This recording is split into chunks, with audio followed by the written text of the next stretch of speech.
Bandar Abbas, Iran diserang Amerika Serikat. Serangan Amerika justru terjadi di tengah proses negosiasi damai mereka.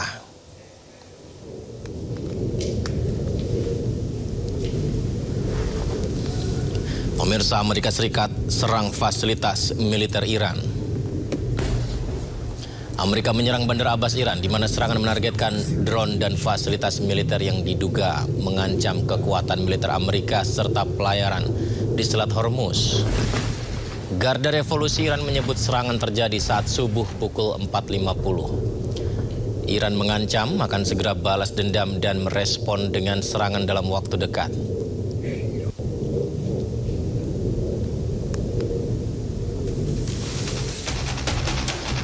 Ledakan di Bandar Abbas tidak lama berselang, pemirsa. Iran melaporkan 3 ledakan baru terjadi juga di pelabuhan Bandar Abbas.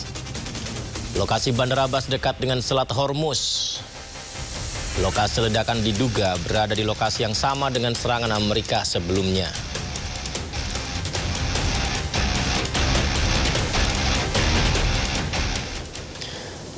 Ya, pemirsa, Angkatan Laut Garda Revolusi Iran mengusir kapal Amerika Serikat yang mencoba menerobos masuk ke Selat Hormuz.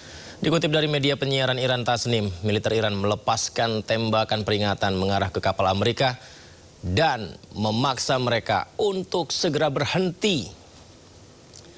Coba terobos, di mana kapal Amerika balas melepas tembakan mengarah ke pelabuhan Bandar Abbas. Suara ledakan ini yang sebelumnya dilaporkan terdengar di Bandar Abbas.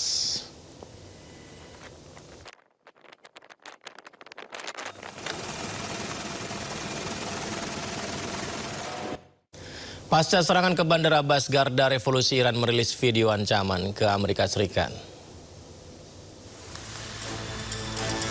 Respon ini merupakan peringatan serius dari Garda Revolusi Iran terhadap serangan-serangan yang dilancarkan. Jika serangan diulangi akan ada konsekuensi yang harus ditanggung. Beredar foto dan video simbol anti-Amerika yang ditempelkan di rudal. Pemirsa, rekaman muncul menunjukkan operasi balasan Iran terhadap serangan yang terjadi di Bandar Abbas.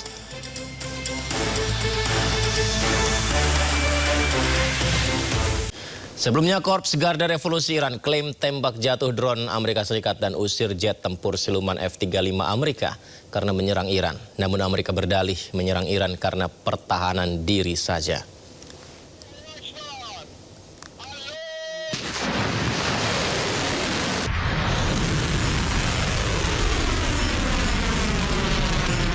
Korps Garda Revolusi Islam Iran atau IRGC merilis rekaman baku tembak dengan jet tempur F-35 Amerika Serikat dan menembak jatuh drone MQ-9.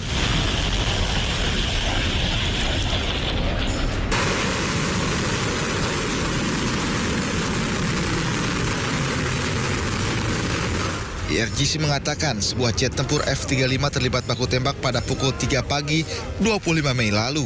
IRGC mendeteksi penguncian rudal, mengubah arah dan meninggalkan area tersebut. IRGC juga mengklaim telah menembak jatuh drone pengintai MQ-9 Amerika Serikat pada malam yang sama.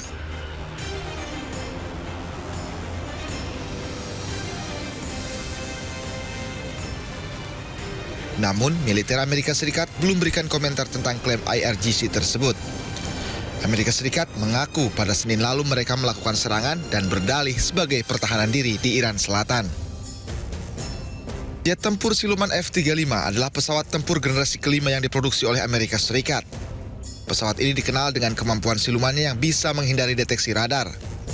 Hal ini memungkinkan pilot masuk ke wilayah udara lawan tanpa terdeteksi.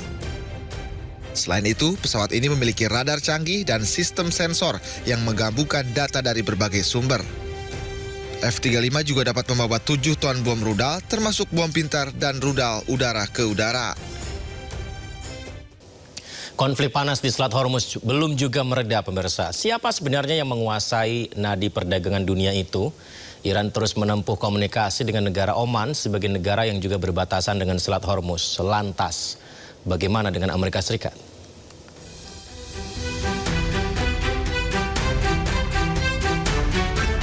Kehadiran tentara Amerika Serikat di Selat Hormuz dirasa Iran sebagai ancaman bagi keamanan nasional Republik Islam Iran. Iran akan terus menunjukkan kepada Amerika Serikat dan dunia bahwa mereka mampu mempertahankan keamanan di wilayah mereka sendiri. Sementara itu, pihak Amerika Serikat tetap menganggap bahwa Selat Hormuz adalah perairan internasional hingga tidak ada yang boleh mengendalikannya. دوره پیش رو جمهوری اسلامی ایران تدابیر رو اتخاذ خواهد کرد که با اون اتخاذ اون تدابیر و اجرای اون نسبت به صیانت از امنیت ملی و حاکمیت ملیش مطمئن بشه و در این چارچوب با کشور ساحلی دیگر تنگه هرمز یعنی عمان در ارتباط هستیم. Ajakan Iran kepada Oman untuk bersama-sama menjaga keamanan di Selat Hormuz yang berbatasan juga dengan negara Oman dan Iran membuat Amerika Serikat seolah tidak terima. AS tidak akan membiarkan Iran ataupun Oman mengendalikan Selat Hormuz. AS bahkan tak segan-segan akan meledakkan Oman jika Oman ikut campur menguasai Selat Hormuz. Strait's going to be open to everybody. It's international waters. Nobody's going to control it. We're going to watch over it. We'll watch over it, but nobody's going to control it. That's part of the negotiation that we have. They would like to control it. Nobody's going to control it. It's international waters, and Oman will behave just like everybody else, so we'll have to blow them up. They understand that. They'll be fine.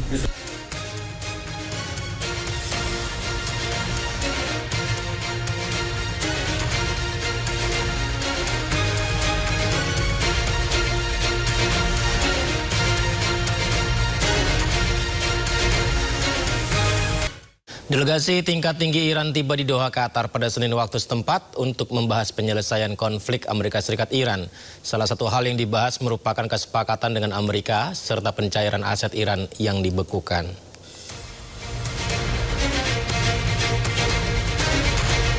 Delegasi tingkat tinggi Iran yang dipimpin juru bicara parlemen Muhammad Bagher Ghalibaf, Menteri Luar Negeri Iran Abbas Araghchi, serta Direktur Bank Sentral Iran Abdul Nasir Hemati tiba di Doha, Qatar pada Senin waktu setempat. Dalam agenda di Doha, delegasi Iran dijadwalkan melakukan konsultasi dengan pejabat Qatar mengenai berbagai aspek negosiasi yang berkaitan dengan upaya mengakhiri perang antara Iran dengan Amerika Serikat serta Israel. Topik utama pembicaraan di Qatar merupakan soal pencairan aset Iran yang sebelumnya dibekukan. Dikutip dari kantor berita Iran Tasnim, Washington setuju untuk melepas sebagian aset Iran di luar negeri yang dibekukan karena sanksi internasional. Sebelumnya, proposal penyelesaian yang diusulkan oleh Iran mencakup tuntutan agar Amerika Serikat mencairkan aset Iran di luar negeri senilai 24 miliar dolar Amerika Serikat atau sekitar 427,2 triliun rupiah. Dari jumlah itu, setengahnya akan dilepaskan pada tahap pertama dan sisanya di kemudian hari. Sejak awal, konflik Amerika Serikat-Israel dengan Iran, di mana jalan negosiasi diwarnai tarik ulur, berulang kali diwarnai jalan buntu dan bahkan saling ancam. Tidak hanya saling ancam dan saling serang, Amerika dan Iran bahkan saling blokade perairan.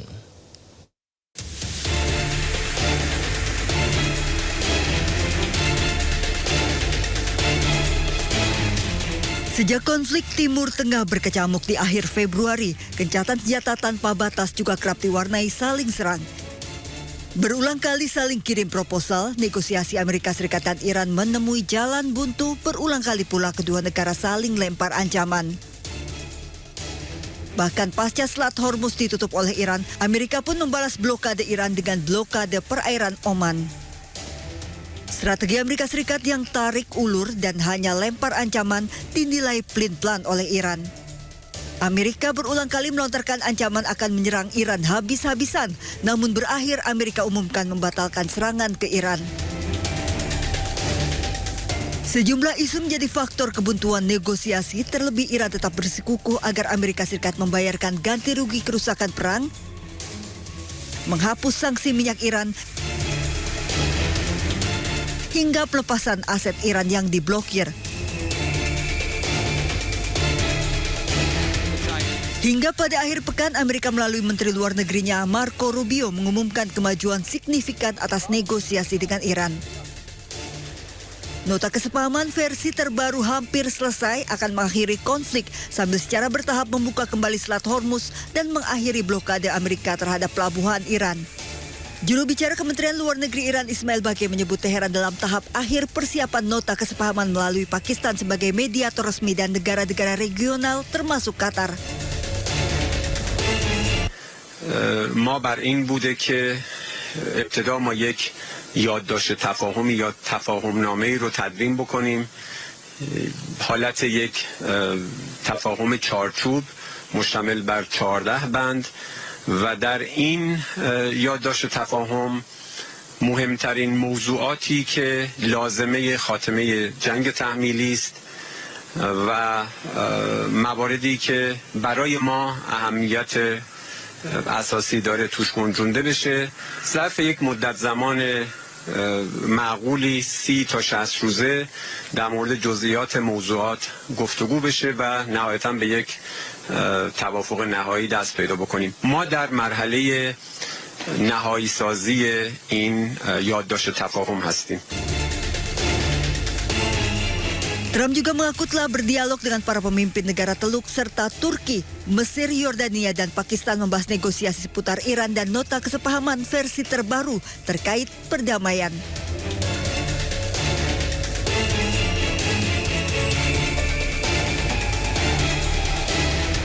Sementara itu, para pemimpin di kawasan Timur Tengah mendesak Trump untuk menerima kerangka kerja yang diusulkan Iran agar perdamaian segera tercapai.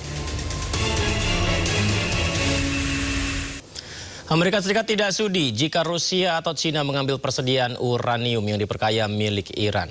Amerika juga tidak akan melonggarkan sanksi terhadap Iran hanya agar Iran dapat menjual minyak mentahnya ke pasar global. No, we're not talking about any easing of sanctions or giving money. No sanctions, no money, no nothing. We have control of money that they claim is theirs. We'll keep control of that money. And when they behave properly and when they do what's right, we'll let them have their money. But right now we're not doing that, and it's not, one thing is not contingent on the other. Pemirsa, serangan Israel di Lebanon menewaskan 56 orang dalam sehari, pemirsa. Kerusakan parah akibat serangan udara Israel terjadi di distrik Tire di selatan Lebanon.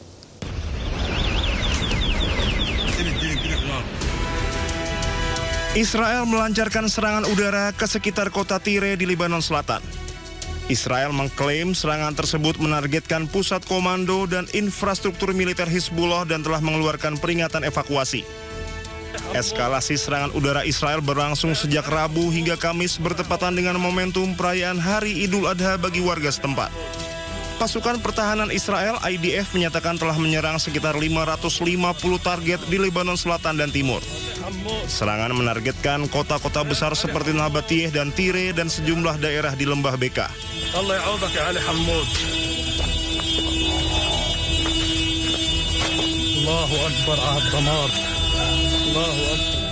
Hanya beberapa jam setelah serangan kilat di Tire, Lebanon Selatan, Israel kembali melanjutkan serangan di malam hari dengan menyerang permukiman warga.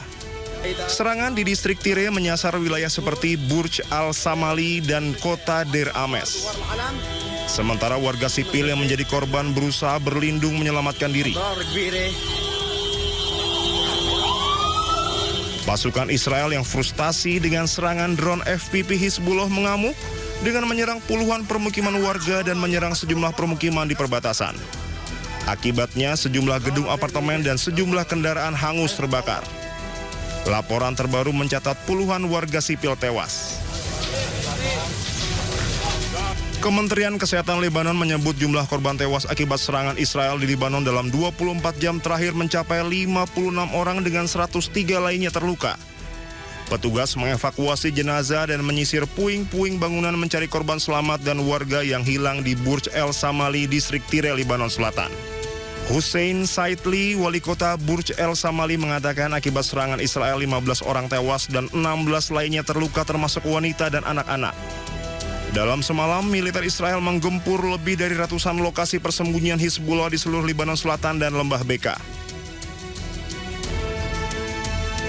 Sementara 20 orang tewas akibat serangan Israel ke Maraka, distrik Tire, Lebanon Selatan.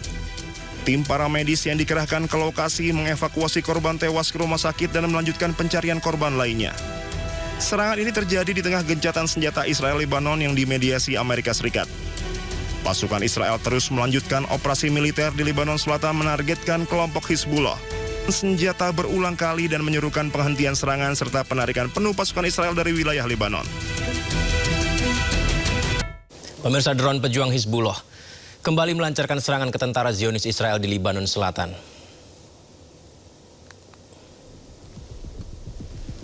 Ini dia gambarnya pemirsa yang kami dapatkan di mana pada rekaman dirilis oleh Hizbullah. Mobil yang kita saksikan ini berisi drone dan juga berisi pasukan Zionis Israel diserang drone Hizbullah dan langsung meledak di sana pemirsa.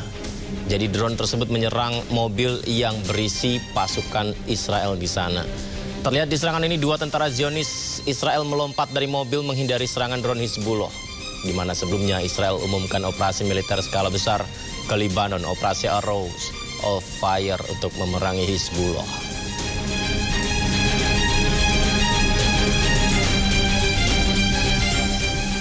Ya, kecanggihan dari tentara Hizbullah ini juga disoroti pemirsa, termasuk munculnya drone night vision milik Hizbullah menjadi sorotan baru di konflik Lebanon Selatan. Teknologi ini memperkuat kemampuan operasi malam Hizbullah di medan tempur.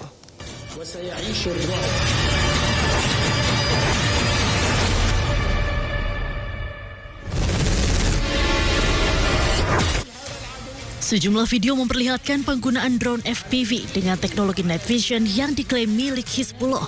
Rekaman menunjukkan kemampuan pemantauan dan penargetan pada malam hari di area perbatasan Lebanon Israel. Drone FPV dikenal mampu bergerak cepat dan diarahkan langsung ke target secara real time. Dalam salah satu unggahan muncul peringatan dari Hizbullah yang menyebutkan larangan aktivitas pergerakan malam hari.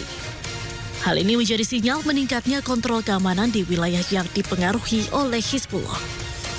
Kemunculan drone night vision milik Hizbullah ini menandai perkembangan baru teknologi udara tanpa awak dalam konflik kawasan. Seorang tentara militer Israel dikejar sebuah drone milik kelompok Hizbullah. Aksi pengejaran tersebut terjadi di perbatasan Somira, Israel.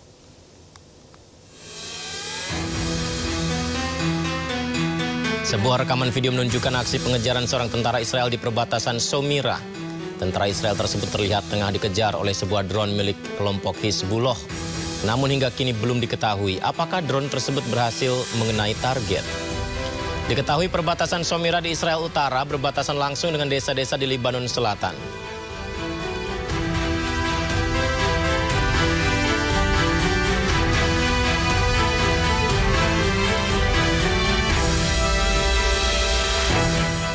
Militer Israel melancarkan serangkaian serangan pada hari Selasa yang menargetkan berbagai wilayah di Nabatiyah, Lebanon Selatan. Serangan terjadi seiring dengan terus meningkatnya pertempuran antara Hizbullah dan Israel. Pemirsa, rekaman video menunjukkan ledakan dan kepulan asap tebal yang membumbung di atas Nabatiyah dan kota-kota sekitarnya setelah serangan itu. Media Lebanon melaporkan 14 serangan udara Israel di kota Yohmor al-Sakif menghancurkan puluhan rumah. Serangan tambahan dilaporkan menghantam kota Zotar al-Sarkia di mana 2 orang meninggal dunia.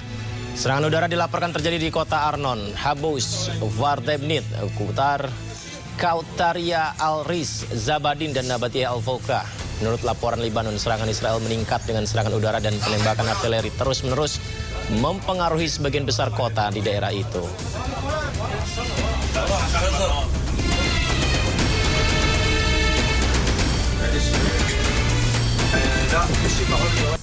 Tentara Israel memaksa sejumlah keluarga meninggalkan rumah mereka di Bethlehem, tepi barat Palestina. Usai dikosongkan, Israel merobohkan salah satu rumah warga Palestina di wilayah itu.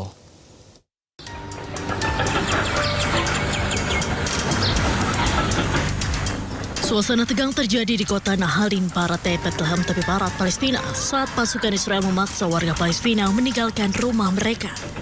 Warga berbondong-bondong keluar dari rumah mereka sambil membawa barang-barang pribadi di tengah penjagaan ketat tentara Israel.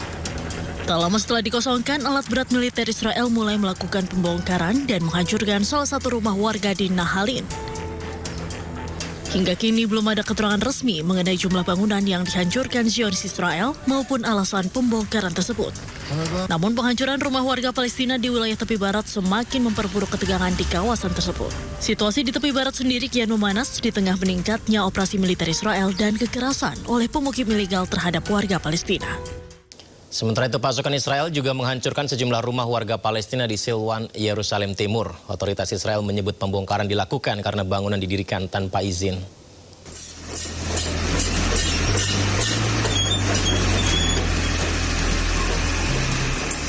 Pasukan Israel bersama sejumlah buldozer menyerbu kawasan Al-Bustan di kota Silwan, Yerusalem Timur, Palestina.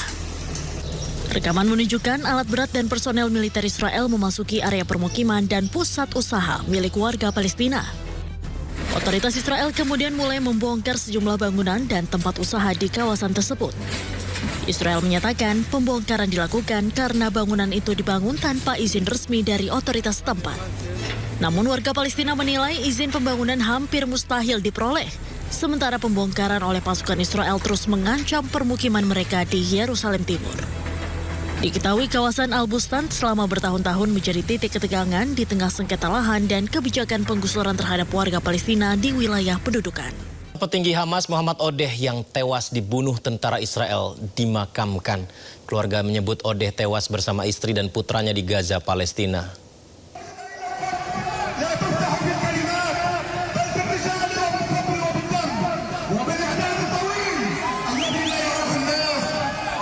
Warga Palestina membawa jenazah petinggi Hamas Muhammad Odeh untuk dimakamkan. Militer Israel mengatakan Muhammad Odeh tewas dalam operasi pada 26 Mei di Gaza, Palestina.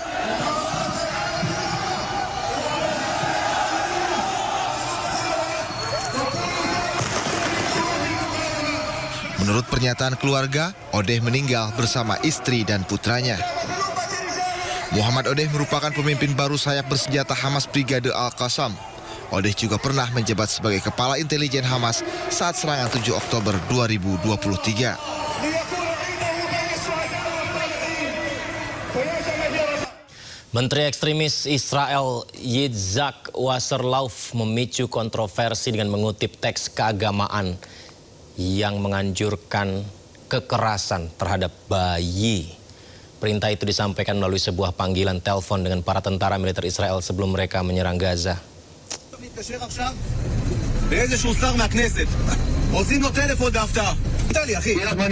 אנחנו עושים פה ציונות והפתעה, אתה שומע? כן. יפה, יש לי פה, תסתכל, חבורת לוחמים מדהימה, הולכת להילחם, להיכנס פה בשיא הכוח. אני צריך 30 שניות של ציונות, יש לך על השעון, אני פותח השעון, 30 שניות, שר בהפתעה זה נקרא. אין בעיה, שומעים אותי? שומעים. לוחמים יקרים וגיבורים. לא רק ידי עם ישראל נושאות אליכם, אלא עיניהם של דורות על גבי דורות. שהוקו והושפלו, נרמסו ונהרגו מבלי היכולת שלהם להגן על עצמם. הם קיוו וחלמו שיום אחד יקום עם מעפר ויאחוז ונשקוד ויכה באויביו. אשרי שיאחז ונפץ אותו עלייך אל הסלע, אמר משורר תהילים, ואתם זוכים, אשריכם. הנשק שאתם אוחזים בו הוא החרב ההיסטורית של ראשו של גוליית הרשע שהגיע לחרף את מערכות ישראל. האומץ והתושייה שלכם dikatakan בפרק תולדות עמנו ולזיכרון עולם. Suasana haru dan sukacita menyelimuti kompleks Masjid Al-Aqsa saat ratusan ribu umat muslim kembali memadati kawasan suci itu untuk menunaikan sholat Idul Adha setelah penutupan selama 40 hari oleh otoritas Israel.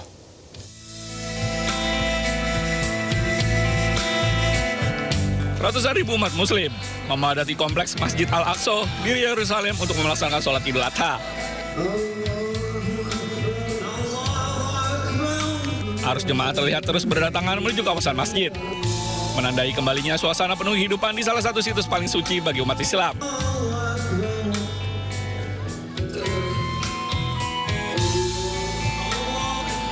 Anak-anak membagikan permen di pelataran masjid. Sementara keluarga-keluarga mengabadikan momen kebersamaan dengan berfoto sebelum sholat dimulai. Usai ibadah, sejumlah jemaah mengaku bahagia dapat kembali merasakan suasana Idul Adha bersama ribuan warga lainnya di Al-Aqsa. Setelah sebelumnya, kawasan tersebut ditutup selama 40 hari oleh Israel. احنا والله ما بنقدر نعيش من غير المسجد الأقصى. ما بنقدر، لازم كل يوم نكون نعدي عنه ونصلي فيه. وعدت أيام صعبة جدا إنه لا صلينا صلاة التراويح ولا صلينا برمضان في المسجد الأقصى ولا صلاة العيد. وصلاة العيد بالنسبة لنا احنا المقدسيين هون يعني أكبر فرحة إلنا، لأنه بتجمع فيها جميع المسلمين وجميع الجيران وجميع الأهل والأولاد والنساء. فيعني الحمد لله رب العالمين اللي رجعنا وصلينا صلاة العيد في المسجد الأقصى. Sebelumnya pembatasan ketat juga diterapkan pada Idul Adha tahun lalu, termasuk pemeriksaan identitas dan penutupan sejumlah akses masuk yang menghambat warga Palestina menuju kompleks masjid. Di tengah reruntuhan bangunan dan bayang-bayang perang, ribuan warga Palestina di jalur Gaza melaksanakan sholat Idul Adha. Warga berdoa dengan air mata berlinang, mengenang sanak saudara yang gugur akibat perang.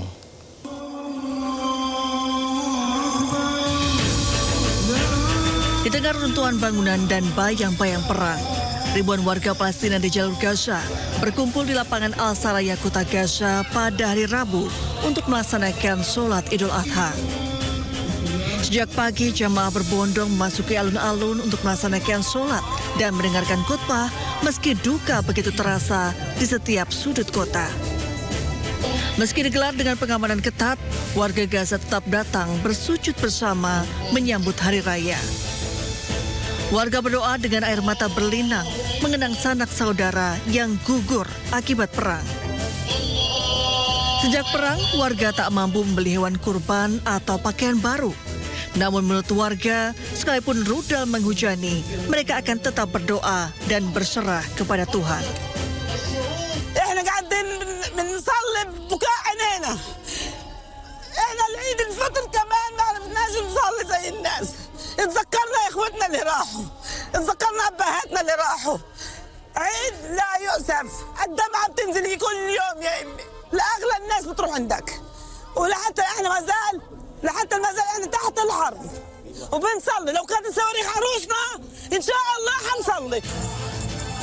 Setelah sholat Id, warga akan menghadiri sholat jenazah untuk korban tewas dalam serangan sehari sebelumnya.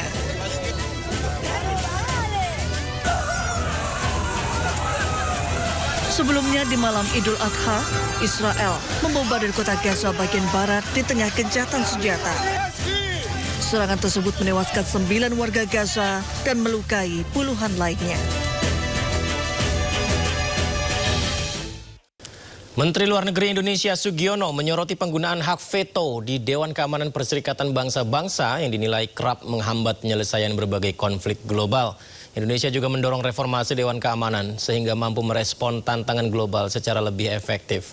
Indonesia juga tadi menyampaikan statement pentingnya kita mereformasi sistem multilateral yang ada, pentingnya kita mereformasi PBB, termasuk pentingnya juga kita mereformasi Security Council. Karena banyak suara-suara yang berasal dari umumnya Global South itu tidak terwakili. Tadi juga disampaikan oleh beberapa negara bahwa banyak concern-concern yang kemudian diveto di Dewan Keamanan. Yang ini juga perlu mendapatkan representasi yang baik di Dewan Keamanan. Saya kira message yang disampaikan juga seragam bahwa PBB, kita tidak ingin PBB kehilangan relevansinya, tapi kita semua ingin bahwa PBB semakin kuat menghadapi dinamika yang terjadi secara global. Karena kita juga paham tantangan-tantangan baru di dunia saat ini. Sementara itu Presiden Rusia Vladimir Putin melakukan kunjungan kenegaraan ke Kazakhstan. Tiba di Astana, Putin memulai kunjungan kenegaraan selama 3 hari di Kazakhstan atas undangan Presiden Kazakhstan Kassym-Jomart Tokayev.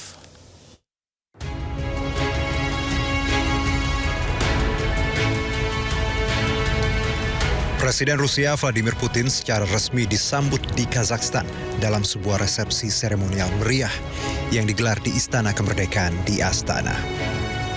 Putin yang tiba di Kazakhstan dalam rangka kunjungan kenegaraan atas undangan Presiden Tokayev disambut langsung oleh pemimpin Kazakhstan tersebut. Untuk menghormati kepala negara yang berkunjung, jet-jet tempur dari pasukan pertahanan udara Kazakhstan melakukan penerbangan demonstrasi di atas istana, meninggalkan jejak asap berwarna bendera Rusia. Selanjutnya pasukan kehormatan disiagakan di dalam istana, di mana Tokayev dan Putin saling memperkenalkan anggota delegasi resmi masing-masing.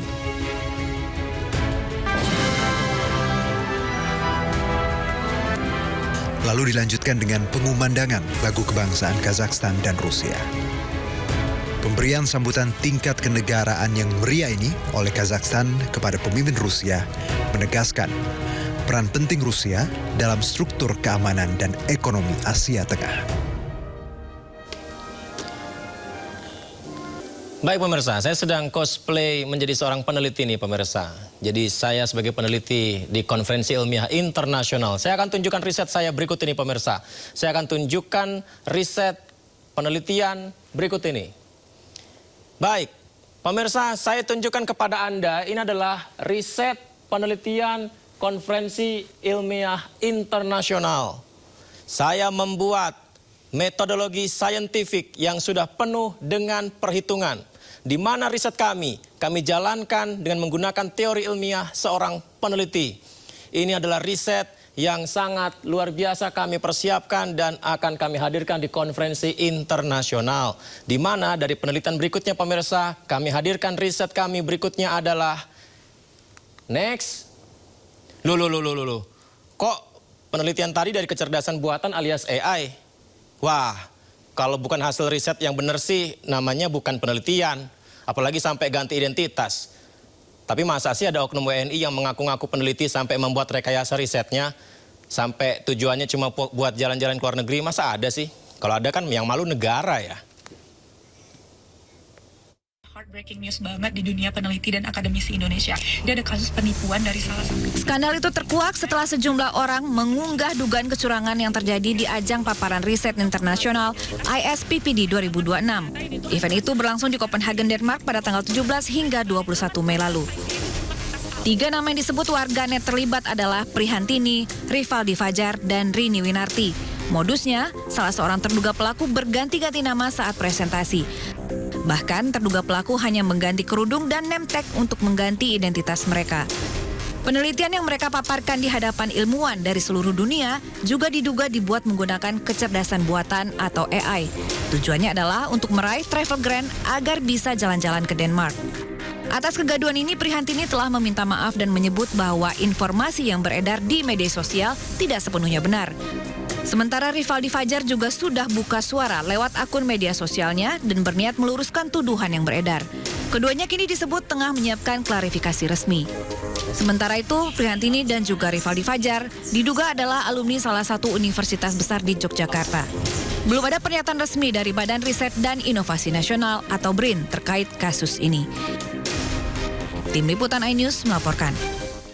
Waduh, diduga memalsukan identitas, diduga membuat riset itu menggunakan kecerdasan buatan, dan diduga ternyata ini tujuannya untuk jalan-jalan ke luar negeri. Ya, terkait dugaan-dugaan kontroversi ini, ketiga pelaku riset meminta maaf atas perbuatan mereka. Informasi ini beredar di media sosial. Kita simak pemirsa.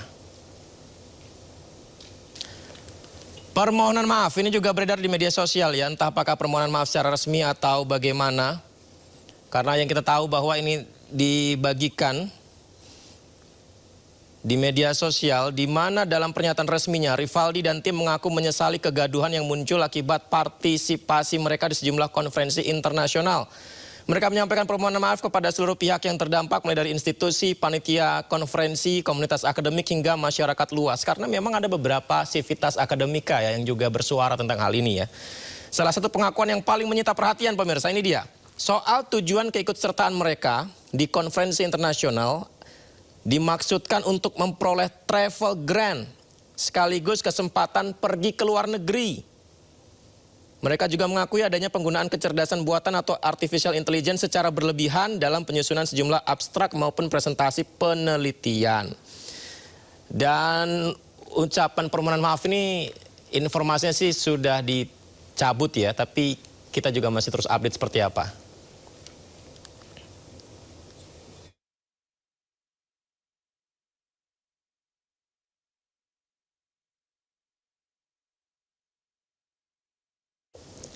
Gimana ya pemirsa ya, saat integritas dicoreng nafsu, kehormatan bangsa runtuh akibat riset yang palsu, seorang peneliti kita kedapatan memfabrikasi data di panggung dunia dalam konferensi ilmiah Denmark yang megah dan mulia.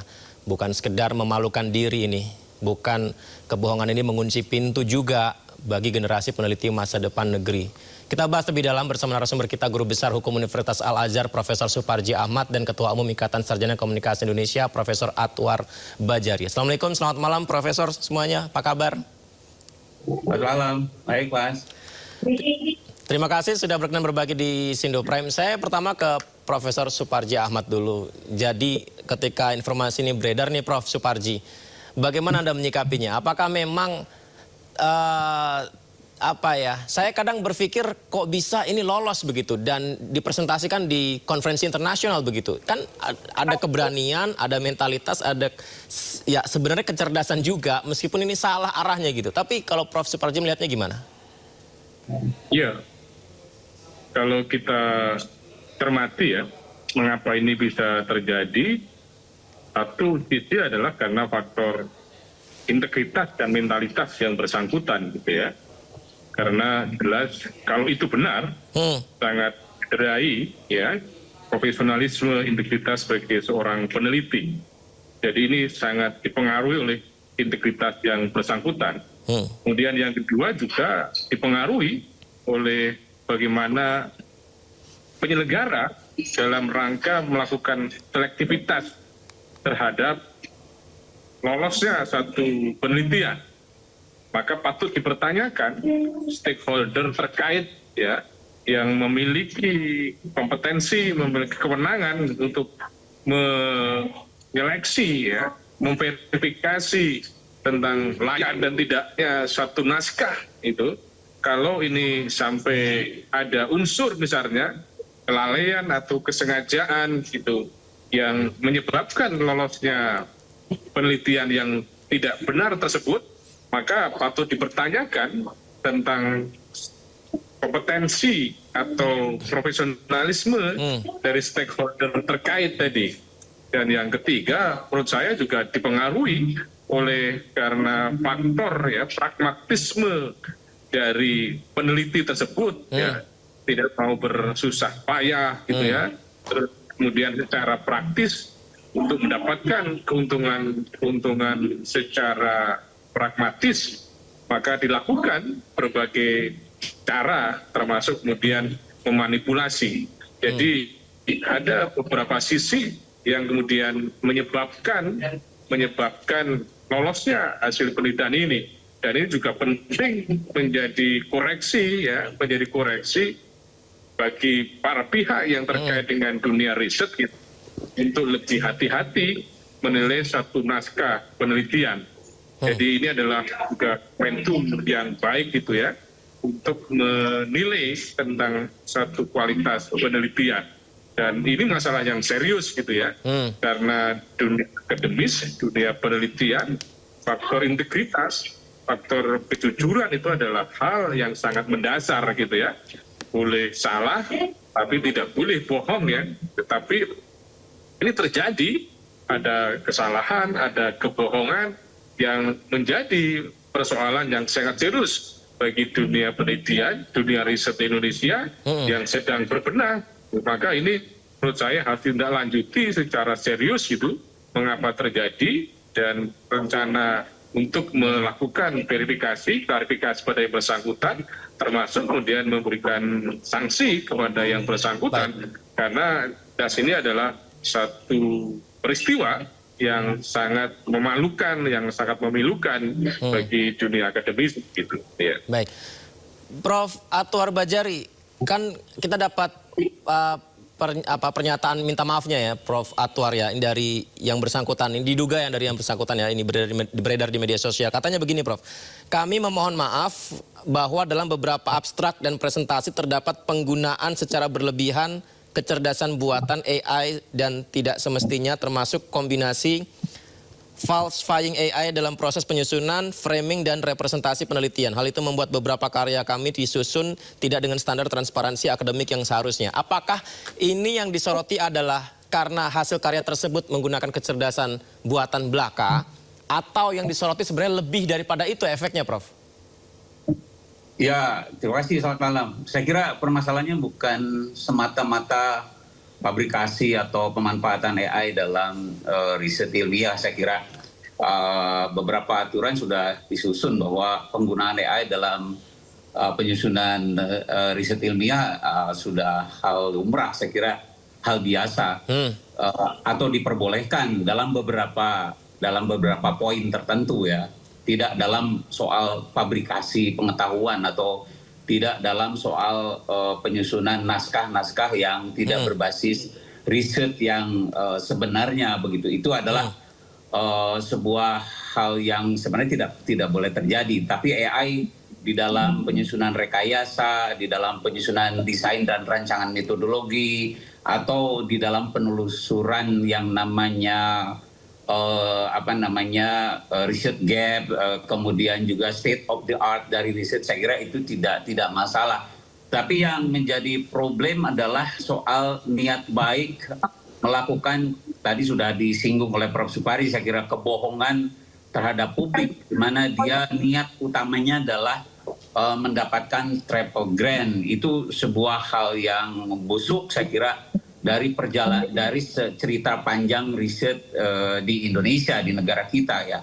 Karena banyak hal saya kira terjadi pelanggaran-pelanggaran riset yang menyangkut etika akademis dan etika publikasi di dalam dunia ilmiah. Misalnya soal fabrikasi, manipulasi data, soal rekayasa data yang tidak berbasis pada penelitian sesungguhnya. Saya kira itu ada, termasuk juga publikasi-publikasi ilmiah yang pernah menyerang negara kita, yaitu soal jurnal-jurnal yang predatori. Saya kira ini adalah perjalanan panjang dari catatan-catatan hitam dari riset-riset akademik di lingkungan perguruan tinggi di Indonesia, atau mungkin juga di lingkungan riset pada umumnya. Dan sekarang ini problematika saya kira sangat pelik gitu, sangat komplit ya. Di satu sisi niat buruknya adalah mendapatkan triple grant, itu sudah kesalahan besar saya kira di dalam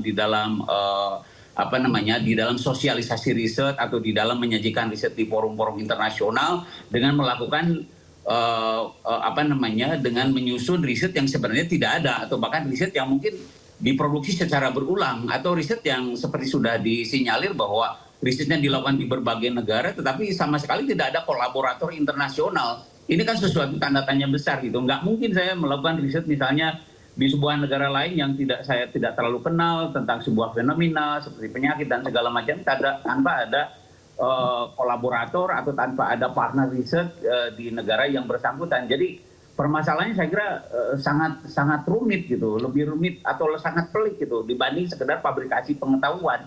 Tapi niat busuknya adalah sekedar mendapatkan triple grant, lalu juga dia menyajikan riset yang tidak sebenarnya riset gitu, atau dia memanfaatkan kecerdasan buatan untuk menyusun laporan-laporan ilmiah tanpa berbasis data yang sebenarnya. Itu lebih dari sekedar itu menurut saya. Baik, saya ke Prof. Suparji kembali. Prof. Suparji, kalau ada argumennya seperti ini, jika memang riset yang kami lakukan dianggap tidak sesuai standar, bukankah artinya yang harus dipertanyakan adalah yang mengkaji riset kami, mengapa kami diloloskan begitu? Pernyataan ini bagaimana Prof. Suparji menurut Anda? Ya, pernyataan tersebut menurut saya adalah pernyataan yang sangat menyederhanakan persoalan gitu ya. Jadi ini bukan sekedar soal standar gitu ya, tetapi ada pelanggaran etika, ada pelanggaran hukum gitu.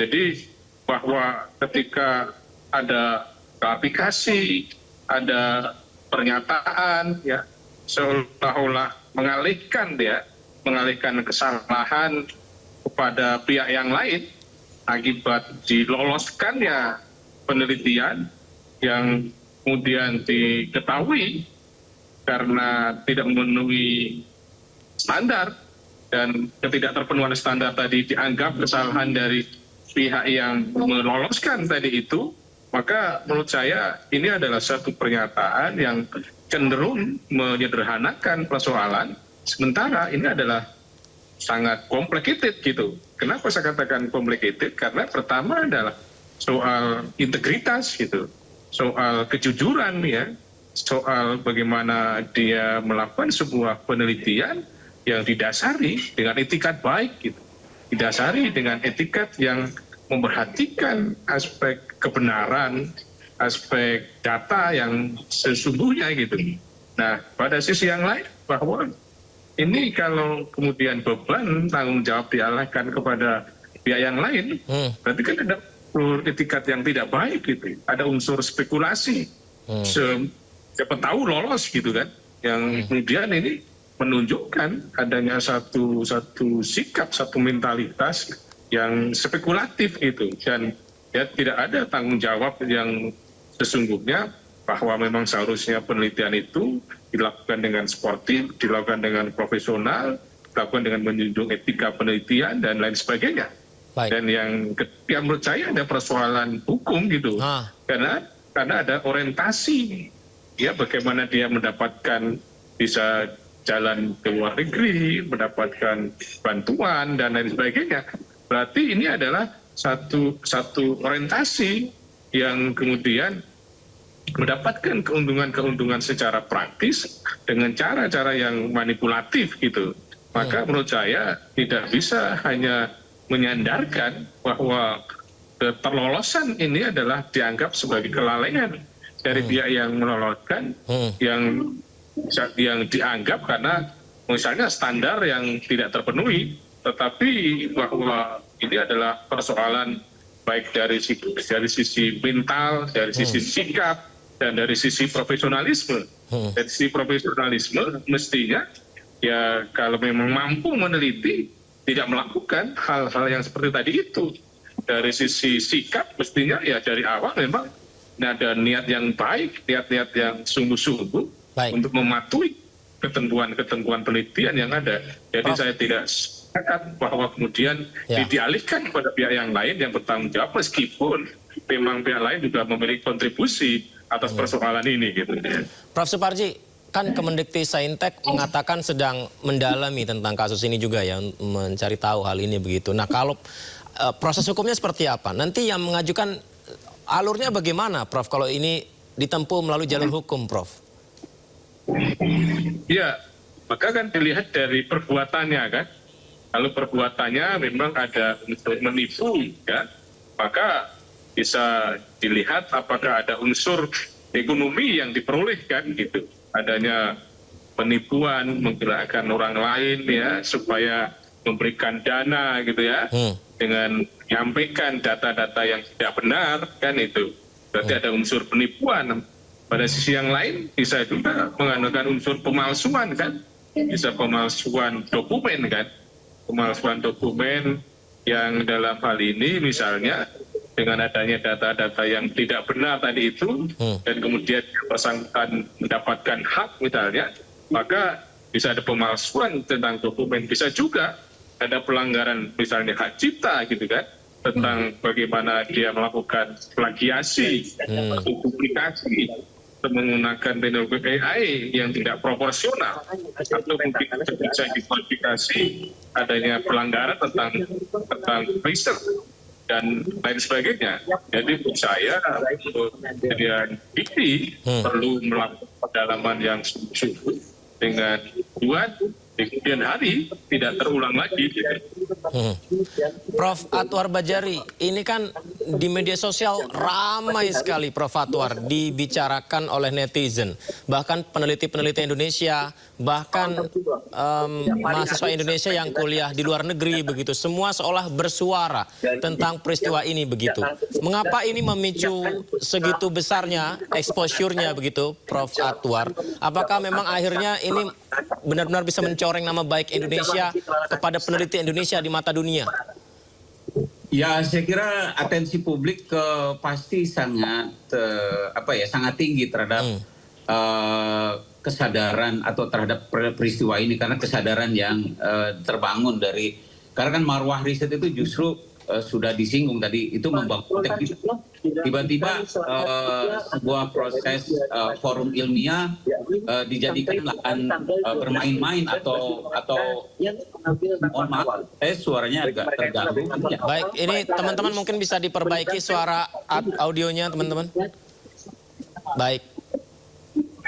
Ya, silakan Jadi Prof. Atwar. atensi para peneliti memang saat ini sangat tinggi ya terhadap kejadian ini. Saya sendiri di forum grup besar di kampus saya setiap kali mendiskusikan ini. Kenapa ya forum internasional dengan kaliber yang sangat baik, sangat tinggi tiba-tiba kecolongan oleh presenter atau peneliti dengan apa namanya, dengan niat busuk yang akhirnya lolos dan bisa prestasi di forum internasional.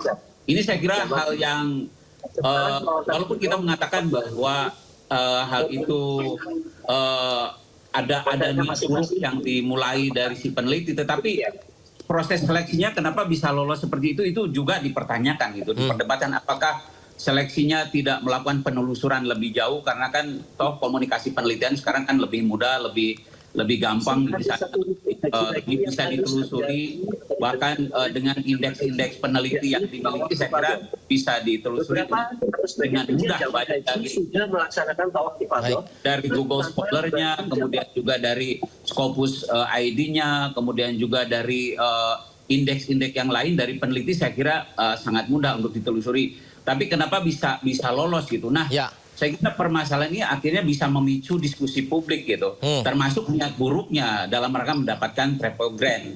Tapi tentu masalahnya kan tidak seperti tadi Prof. Farid bilang, bukan sekedar melemparkan pada pihak lain yang mungkin punya niat baik ya. Tetapi memang ini kayaknya screeningnya seperti apa sih sampai proposal yang judulnya aja menurut saya sih kurang logik gitu ya. Dilihat dari seperti tadi penelitiannya di wilayah ini dia punya grant berapa ratus juta untuk melakukan penelitian seperti itu. Betul. Tapi ternyata kok bisa diterima, itu permasalahan yang akhirnya memicu diskusi publik, bukan hanya sekedar niat buruknya, tetapi juga kok bisa ya screening semudah itu dan bisa lolos, kemudian juga bisa berkali-kali mempresentasikan naskah dengan judul yang berbeda-beda. Karena Prof. Atwar, maaf saya potong, karena banyak banget peneliti kita juga yang tidak lolos begitu ketika mengajukan di konferensi internasional. Itu permasalahannya. Saya kira kok bisa gitu screeningnya seperti apa. Padahal kan menelusuri peneliti saat ini bukan hal yang terlalu sulit seperti yang tadi saya bilang. Bisa dilihat dari Google Scholar-nya, Research Index-nya, kemudian juga publikasi-publikasi yang sudah masuk ke ResearchGate, ke Akademik Edu dan segala macam. Saya kira itu banyak sekali dokumen yang bisa ditelusuri. Betul. Nah ini saya kira tapi ini saya kira bahan belajar buat kita semua bahwa hal itu justru akan meruntuhkan integritas peneliti dan termasuk Indonesia mungkin akan menjadi catatan dunia internasional dalam forum-forum internasional. Saya kira bukan hal yang mustahil, karena kan sekarang ini seperti saya di bidang ilmu saya, para asosiasi ilmu pengetahuan itu kan atau asosiasi riset itu satu sama lain kan saling berkoordinasi, misalnya antara ICA dengan APCA dengan public research, public opinion research, itu dalam forum-forum terus saling bertemu dan kita saling mengenal siapa peneliti dari Indonesia sekarang sedang trennya apa dan segala, sangat mudah sekali untuk saling mengenali satu sama lain begitu. Kecuali memang ada beberapa peneliti yang mungkin baru memulai gitu proses karir dalam bidang penelitian, memang kadang-kadang tidak tercover gitu di dalam di dalam record book di forum-forum internasional. Nah, entah saya tidak tahu indeks atau catatan peneliti yang terpantau di conference kemarin itu sejauh mana gitu sehingga dia bisa lolos dan mendapatkan travel grant gitu, terlepas dari niat buruk dia gitu. Itu permasalahannya menurut saya yang perlu ditelusuri lebih jauh begitu, Mas. Tapi niat untuk mendapatkan travel grant kemudian mengajukan sebuah riset itu dibenarkan kalau penelitiannya benar-benar terjadi begitu ya, Prof. Atwar? Seharusnya begitu kan, karena riset itu kan tidak semata-mata muncul. Ini memang kemarin yang saya dapatkan infonya dari percakapan di media sosial, screeningnya hanya berbasis pada abstrak gitu, selembar abstrak. Memang itu beberapa forum internasional yang mungkin juga kan tidak sama ya, forum-forum konferen atau seminar itu ketertarikan para peneliti sehingga kadang-kadang sulit mendapatkan peserta. Sehingga untuk memudahkan peneliti mendapatkan list sementara, biasanya kita mengirimkan abstrak terlebih dahulu. Tetapi selanjutnya setelah screening abstrak selesai kan, reviewer pasti akan meminta riset lengkap, monograf, atau sudah berbentuk artikel yang sudah menjelaskan dari introduction, metodologi, kemudian research result and discussion, serta recommendation itu pasti diminta sebelum dia menyajikan di forum-forum internasional. Walaupun itu misalnya berbentuk poster presenter atau berbentuk misalnya highlight presenter dan segala macamnya. Mereka harus memeriksa. Plus yang kedua yang biasanya ditanyakan kan, apalagi ini yang kemarin itu kan riset dalam bidang rumpun ilmu bioscience atau eksakta ya, atau medik. Itu harus ada etik riset yang dilampirkan kan begitu. Dan termasuk misalnya riset-riset dari kolegium yang mungkin juga harus menyatakan bahwa riset itu benar-benar telah dilakukan. Sejauh itu memang penelitinya jujur ingin menyampaikan bahwa risetnya memang dilakukan gitu. Kan itu harus dilampirkan. Termasuk juga sekarang dalam rumpun ilmu sosial, riset etik adalah hal yang harus dilampirkan dalam proses penelitian dan sebelum dia di screening menjadi presenter, apalagi dengan forum yang bergengsi seperti itu, saya kira. Karena ini banyak banget yang harus kita cari tahu sebenarnya ya, Mas, mendalami ya. Prof. Suparji, mungkin sebagai penutup, Prof, apakah dengan peristiwa ini membuat nama baik peneliti kita mulai diragukan di mata dunia, Prof. Suparji? Apa yang harus kita buat supaya tidak seperti itu, Prof? Ya, saya melengkapi ya. Silakan. Jadi publik itu antusias ya, karena sekali lagi bahwa penelitian ini kan suatu hal yang sakral ya.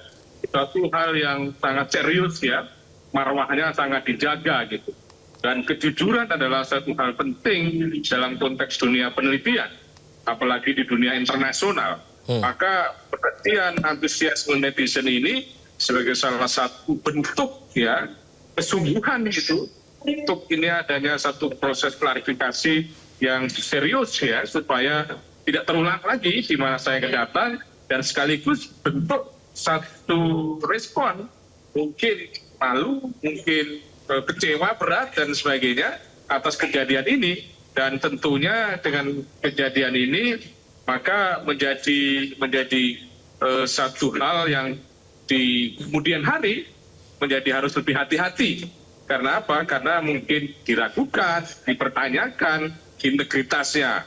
Maka ini momentum yang tentunya semua peristiwa ada hikmahnya, ada pelajaran, dan kalau kemudian ada sedikit resisten dunia internasional bagi peneliti-peneliti kita, tentunya akan berpengaruh meskipun menjadi tidak terlalu signifikan. Tetapi yang lebih penting adalah bagaimana ini menjadikan pelajaran bagi dunia penelitian bahwa harus hati-hati, bahwa sekecil apapun misalnya modus atau metode untuk mengelabui akan bisa terdeteksi dan akan terbongkar. Maka untuk itu jangan coba-coba, jangan berspekulasi dengan dunia penelitian, karena ini adalah suatu hal yang betul-betul harus dijaga gitu ya, marwah, integritas, profesionalisme dunia penelitian, dan ini termasuk menjaga nama baik bagi bangsa Indonesia gitu. Betul, setuju, Prof. Suparji, Prof. Atwar. Satu kata mungkin ya yang harus kita tanamkan di diri kita, seluruh masyarakat Indonesia, jujur. Itu paling penting. Profesor Atwar, Profesor Suparji, terima kasih banyak. Izin nanti kita bisa dialog kembali ya. Terima kasih banyak. Selamat malam. Assalamualaikum. Izin. Terima kasih.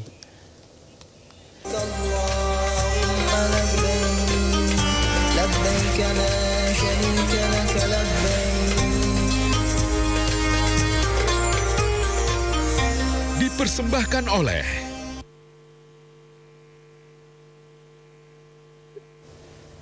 cuaca panas ekstrim dan jauhnya rute berjalan kaki menuju Jamarat menjadi ujian berat bagi fisik jemaah haji Indonesia di kawasan Mina. Mengantisipasi jatuhnya korban akibat sengatan panas, petugas haji bergerak cepat membagikan oralit kepada setiap jemaah yang melintas.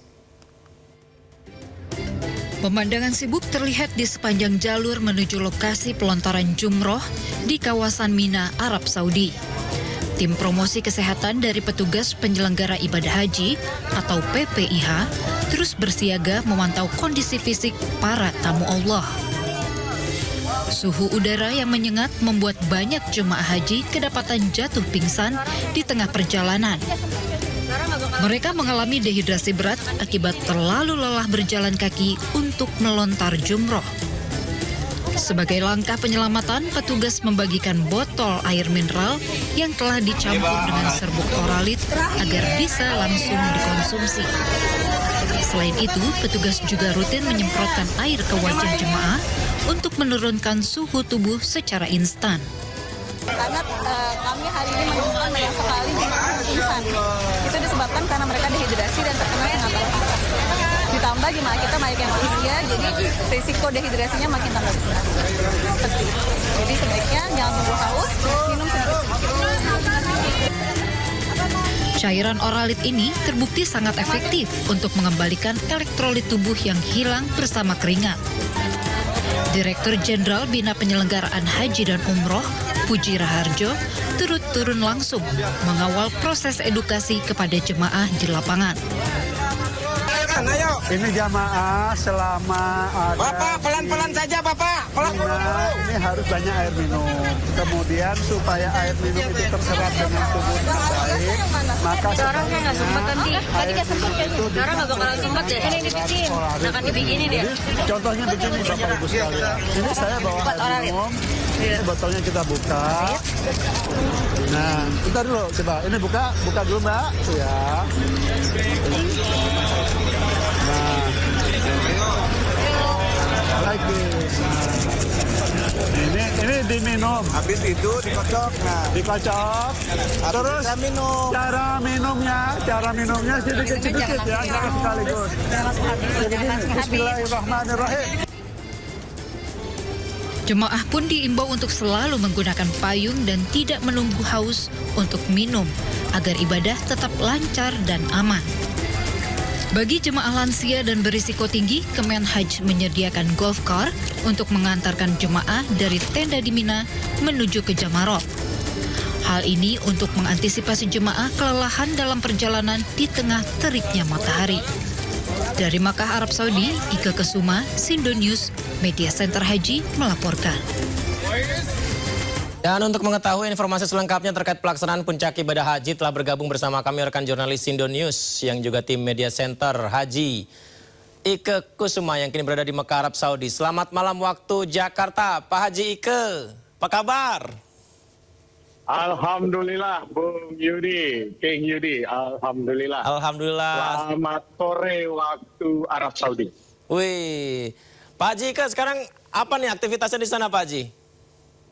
Ya, aktivitas sore hari ini kami petugas yang berada, seluruh PPIH yang berada di Arab Saudi telah membagi tugas. Jadi untuk tim yang berada di Dakar Makkah akan menempati pos pantau yang berada di Jamarot. Karena luasnya Jamarot tersebut, pos pantau tersebut dibagi atas 10 pos, di mana masing-masing pos terdiri dari masing-masing fungsi layanan yang kita siapkan, termasuk dipimpin oleh dari Pinjam Perlindungan Jamaah. Dan pos-pos ini ditempati untuk menjaga atau memperhatikan jemaah haji yang kelelahan pada saat melaksanakan Jamarat untuk melaksanakan lempar jumroh, ibadah lempar jumroh. Karena jarak dari tenda jamaah yang berada di maktab jamaah yang berada di Mina untuk memasuki gerbang ke Jamarat ini jaraknya mencapai cukup jauh, sekitar 3 km. Belum lagi jamaah akan mencapai ke tempat lempar jumroh, Aqobah, Ula, dan Wusta, itu juga cukup jauh jaraknya yang berada perjalanan yang cukup melelahkan bagi jamaah yang tidak terbiasa untuk berjalan yang panjang. Bagaimana yang halnya kemarin, saya sempat menemukan jamaah yang begitu keluar Jamarot, saya belum tiba di pos pemantauan saya, pos penugasan saya, ada bertemu dengan jamaah dari Kloter Lombok. Dan itu mereka sudah sangat lelah sekali, karena perjalanan yang cukup jauh, karena dimulai dengan ibadah wukuf di Arafah, kemudian ba'da maghrib, jamaah akan langsung bergerak ke Musdalifah untuk melaksanakan mabit, sehingga jam istirahat jamaah itu sangat minim sekali. Dan di mabit di Musdalifah, jamaah hanya tidur beratapkan langit. Dan langsung kalau untuk berzikir, berdoa langsung itu rasanya tanpa ada penghalang apapun pada saat kita di Musdalifah. Nah, setelah dari Musdalifah, jamaah langsung bergerak menuju ke Mina untuk pelaksanaan lempar jumroh. Nah, pada saat bergerak ke Mina ini, jamaah bahkan ada yang menunaikan sholat subuh dulu di Musdalifah, dan bahkan ada jamaah yang melaksanakan sholat subuhnya di tenda-tenda di Mina, di makam mereka di Mina. Kemudian baru mereka melanjutkan perjalanan ke tempat lokasi lempar jumroh tersebut. Itu yang membuat kondisi fisik jamaah mulai terasa lemah. Pada saat sore hari saya berjalan mau menuju ke pos pemantauan saya menemukan satu orang jamaah yang sudah mulai kehilangan fokus. Biasanya kalau sudah kehilangan fokus ini dikarenakan karena jamaah tersebut sudah mulai dehidrasi, sudah mengalami dehidrasi atau sudah mendekati ke heat stroke. Dan itu pada saat saya tanya, Bapak nginapnya di mana, di hotel mana, jamaah tersebut sudah tidak ingat sama sekali. Dia berada di hotel mana dan di tenda mana. Itu Bu Yudi. Jadi penting sekali ya untuk bisa terus menjaga, ada pos itu juga sangat berguna ya. Pak Haji Ike, ini kita kan menggelar dialog supaya lebih efektif kepada masyarakat. Kami undang pengamat Timur Tengah yang akan menyoroti tentang haji, penyelenggaraan haji dan umroh di sana. Boleh ya Pak Haji Ike ya, kami undang narasumber kami berikutnya ini. Silakan. Ini dia yang akan mengkritisi penyelenggaraan haji. Nah ini dia. Masya Allah. Masya Allah.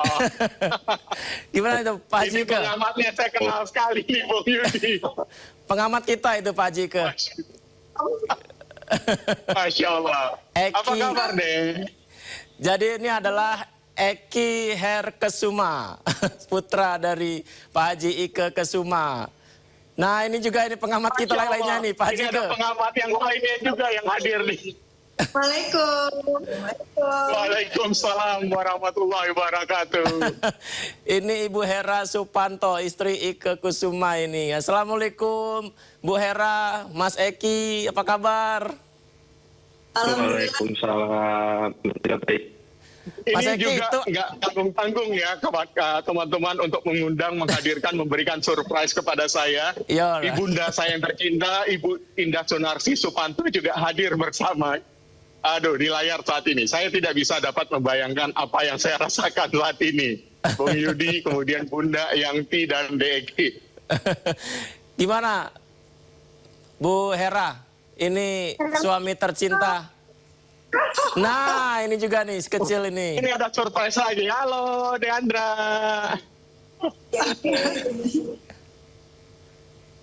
Halo, Diandra ya. Diandra namanya Pak Haji? Andra namanya. Andra? Ya, adik Andra. Udah disunat. Andra udah disunat, Mas Keke. Alhamdulillah, udah disunat. Bu Hera gimana Bu Hera? Pak Haji Ike selama bertugas di sana, kangen nggak? Bagaimana? Kangen nggak Bu Hera? Atau udah biasa kalau jurnalis kan sering keluar kota. Nah kalau ini kangen nggak? Ya, sebagai istri tentu ada rasa sepi, khawatir, karena untuk sementara harus berjauhan dengan suami. Apalagi beliau di media center haji yang aktivitasnya itu sangat padat dan waktunya banyak tercurah untuk melayani informasi jemaah haji Indonesia. Tapi di balik itu ada rasa bangga. Dapat amanah untuk menjadi bagian sebagai pelayan ibadah haji. Saya hanya bisa mendoakan semoga yang cepat sehat, ya, kemudian kelancaran dalam tugas dan ibadahnya. Kemudian bisa kembali ke tanah air. Oh ya, Ibu bilang jaga kesehatan. Jaga kesehatan Pak Haji. Ya, yang bisa kembali berkumpul bersama keluarga lagi. Ini juga berlaku untuk jemaah dan para teman-teman petugas haji lainnya. Ibu Hera, kami dapat cerita ini dari Pak Haji Ike. Jadi beliau ini kan memang sangat ingin sekali berangkat sebenarnya ya, termasuk juga ingin membantu jemaah lainnya sebagai petugas haji. Tapi beliau ini tidak ingin membuat khawatir ataupun memberitahu dari keluarga supaya supaya nggak kaget gitu, kepastiannya gimana. Jadi kadangkala Pak Haji Ike ini tidak cerita soal jadi atau tidaknya begitu. Pokoknya semuanya lancar aja. Ada cerita nggak sebelum berangkat tuh Bu Hera? Iya, sempat surprise juga sih maksudnya. Ya doanya saya nggak bisa apa-apa.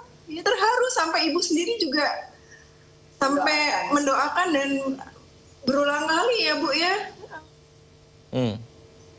Dapat turut melaksanakan tugas yang sangat. Bunda, suaranya tidak terdengar. Oh, nanti suaranya kurang keras. Ya maklumlah suara usia 83. Iya. Bunda, izin Bunda. Pak Haji Ike tuh selalu ingin semua kegiatannya berjalan dengan lancar. Ini diceritakan ke Bunda, keluarga itu yang baik-baik saja gitu.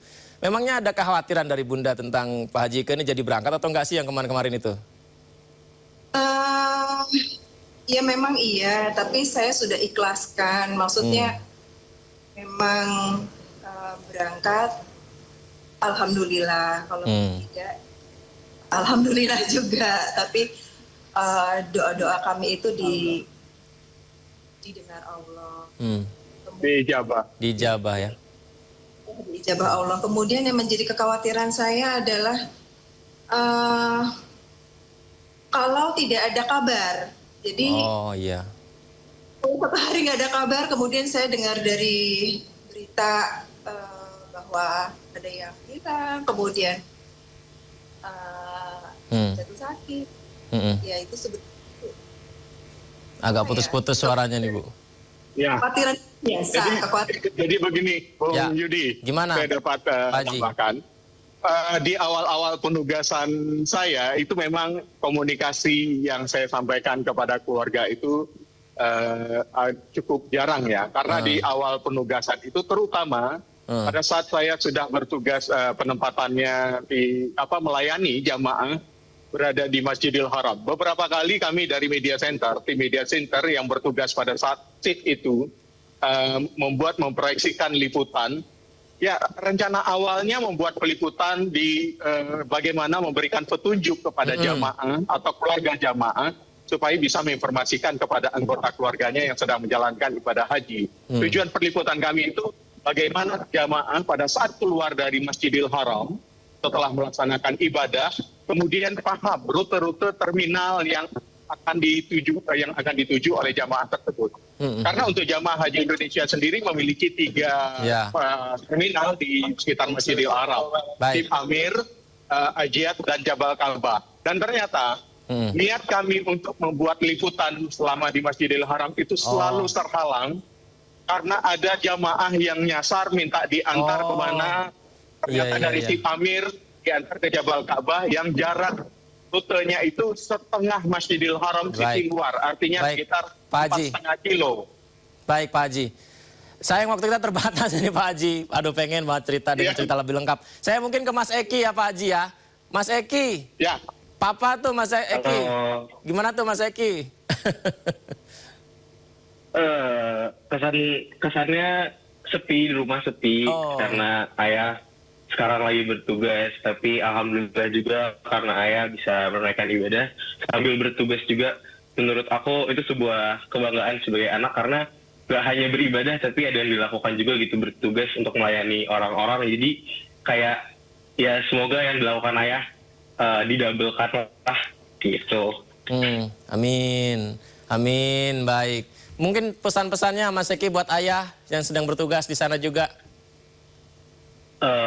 Pesan-pesannya buat ayah, sehat selalu, jangan lupa jaga kesehatan, ditunggu update-update-nya, walaupun aku juga jarang nongol di grup, cuma aku tetap mantau dari notifikasi-notifikasi, jadi aku selalu nungguin kabar-kabar dari ayah. Baik. Baik Mas Eki, Bunda Hera, Pak Haji Ike, terima kasih banyak ya. Ini cita-cita saya loh, siapa tahu tahun depan saya dan keluarga bisa seperti ini. Saya jadi berangkat ke sana. Insya Allah. Terima kasih banyak Pak Haji Ike, Bunda Hera, dan Mas Eki tadi. Selamat malam, sehat selalu. Assalamualaikum. Mabrur hajinya Pak Haji Ike. Waalaikumsalam. Amin. Terima kasih. Ya pemirsa, kami juga akan terus update informasi terkini mengenai ibadah haji untuk Anda ya, hanya di Sindo Prime pemirsa.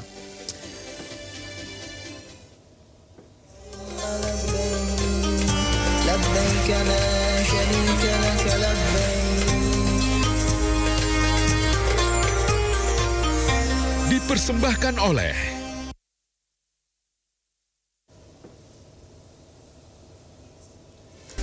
pemirsa, ada yang bilang ya, katanya dolar naik ini ekspor tani justru bikin happy. Asik, harga ekspor hasil tani naik juga nih. Tapi sebentar pemirsa, harga pupuk juga naik, bahan bakar buat traktor, spare part, bensin, buat mobil, motor, ngangkut hasil tani, bahan-bahan sembako, itu semua kehitung juga nggak ya? Jangan-jangan ikut naik juga. Gimana buat pemenuhannya ya, kehidupannya ya? 17.845 rupiah, aduh nilai rupiah terhadap dolar saat ini sudah menyentuh angka 17.845 rupiah per dolar Amerika. Ini per Kamis 28 Mei 2026, 17.876, ternyata naik lagi, 17.876. Pelemahan nilai tukar rupiah ini membuat warga panik, tapi yang menarik Wakil Menteri Pertanian bilang nilai tukar dolar yang melemah justru membuat jutaan petani happy alias bahagia karena ekspor hasil tani dibayar dengan nilai dolar yang naik. Sebetulnya nilai tukar dolar yang agak melemah ini ada jutaan petani kita yang happy. Karena ekspor kopinya dibayar pakai dolar, ya kan, ekspor karetnya dipakai dolar, ekspor cengkeh, ekspor gula aren, ekspor gula kelapa, ekspor serabut kelapa, ekspor macam-macam. Saya sudah meresmikan ekspor UMKM mungkin di 8 koperasi desa, di Banjarnegara, di Jember, kemudian di Banyumas, kemudian di Jawa Timur, di Kulon Progo, di Jogja, dan happy. Jadi tentu saja ini jadi tantangan, betul nilai tukar ini juga ada mungkin beberapa kebutuhan pangan kita yang masih ekspor, tapi selama kita bisa genjot ekspor dengan nilai tukar ini, bisa jadi krisis ini menjadi sebuah opportunity yang besar bagi Indonesia. Kita mandiri di sektor pangan, bahkan kalau surplus kita bisa ekspor. Dengan naiknya harga dolar terhadap rupiah, harga ekspor hasil tani juga jelas akan mengalami kenaikan pemirsa yang dibayarkan ke petani ya. Ini seperti yang disampaikan Wakil Menteri Pertanian Sudaryono tadi, banyak petani yang mungkin happy juga karena nilai tukar dolar Amerikanya menguat. Jadi ekspor hasil tani dibayar dengan dolar, petani ekspor kopi, karet, cengkeh, gula aren, gula kelapa, serabut kelapa, ekspor hasil tani lain-lainnya tidak dipungkiri nilai harganya juga mengalami kenaikan. Nah, upaya merubah tantangan krisis justru bisa jadi kesempatan. Ini bisa diwujudkan, berpotensi diwujudkan dengan kerja keras dan memaksimalkan kemandirian hasil tani. Akan tetapi pemirsa, ini bisa kita lihat informasinya juga di media sosial dan pemberitaan ya, bahwa dengan melemahnya nilai tukar rupiah terhadap dolar juga mempengaruhi harga beberapa barang, termasuk pupuk. Bahan baku pupuk banyak dipengaruhi pasar global sehingga biaya produksi dikhawatirkan ikut naik, distribusi naik, harga juga ikut terdorong. Akibatnya keuntungan petani malah menurun. Banyak juga barang-barang yang masih bergantung pada impor. Jadi meski pendapatan ekspor petani naik karena nilai tukar dolar naik, namun dikhawatirkan harga pemenuhan kebutuhan hidup sehari-hari juga meningkat. Sedikit contohnya ini, terigu, gandumnya dari luar negeri. Tempe dan tahu, kedelainya sebagian besar dari Amerika dan Brazil. Nah, yang harus diperhatikan jangan sampai ketika dolar naik, biaya impor naik, harga barang juga ikut naik. Lalu pemirsa, distribusi petani kan menggunakan angkutan umum, truk, motor, dan Anda lihat ini mesin pertanian seperti traktor, minyak mentahnya kan impor dari luar negeri. Mesin pertanian dan spare part kendaraannya juga kebanyakan dari luar negeri. Artinya ketika distributor menaikkan harga, warung-warung seperti ini juga terpaksa terkena imbasnya. Minyak goreng, mie instan, gula, sabun, telur, dan barang-barang kebutuhan sehari-hari lainnya dikhawatirkan harganya juga naik. menyesuaikan dengan peningkatan pengeluaran. Hal ini dikarenakan ekonomi Indonesia kan masih terhubung dengan dunia ya, di mana Indonesia masih impor bahan baku, impor energi, pangan tertentu, impor mesin dan teknologi. Jadi ketika dolar menguat, rupiah tertekan, biaya hidup petani dan masyarakat ikut terdampak. Ini yang harus diperhatikan pemerintah.